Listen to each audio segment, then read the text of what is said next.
एक मराठी सिनेमा आणि त्याचं नाव जागतिक पातळीवर घेतलं जाते. ते चित्रपट म्हणजे गोंधळ. गोंधळला जगभरातील चित्रपट समीक्षकांची आंतरराष्ट्रीय संघटना फिप्रेस्की कडून मानाचा पुरस्कार मिळाला.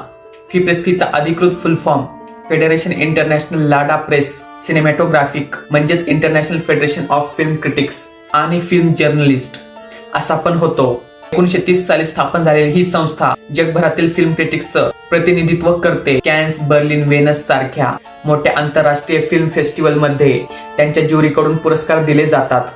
हा अवॉर्ड चित्रपटाचा दर्जा, आशय आणि कलात्मक गुणवत्तेसाठी दिला जातो आणि मागच्या 100 वर्षांमध्ये पहिल्यांदाच कोणत्या तरी मराठी फिल्मला हा अवॉर्ड मिळालाय. त्याचबरोबर 56वा IFFI म्हणजेच international film festival of India मध्ये सिल्वर पेकॉक बेस्ट डायरेक्टर पुरस्कार जाहीर झाला. दिग्दर्शक संतोष दवखर यांना silver peacock trophy, certificate of merit आणि तब्बल 15 लाख रुपये रोख रक्कम देऊन सन्मानित करण्यात आलं.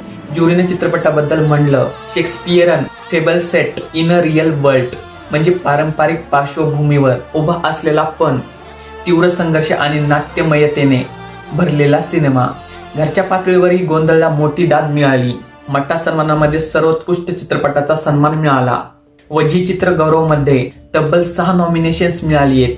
जागतिक क्रिटिक्सचा सन्मान, IFFI मधील सिल्वर पेकॉक, 6 नामांकन, सर्वोत्कृष्ट चित्रपटाचा मान हे सगळं एका मराठी चित्रपटाच्या नावावर जमा झालंय. सरळ आणि स्पष्ट म्हणजे गोंधळने मराठी सिनेमाचा आत्मविश्वास उंचावलाय.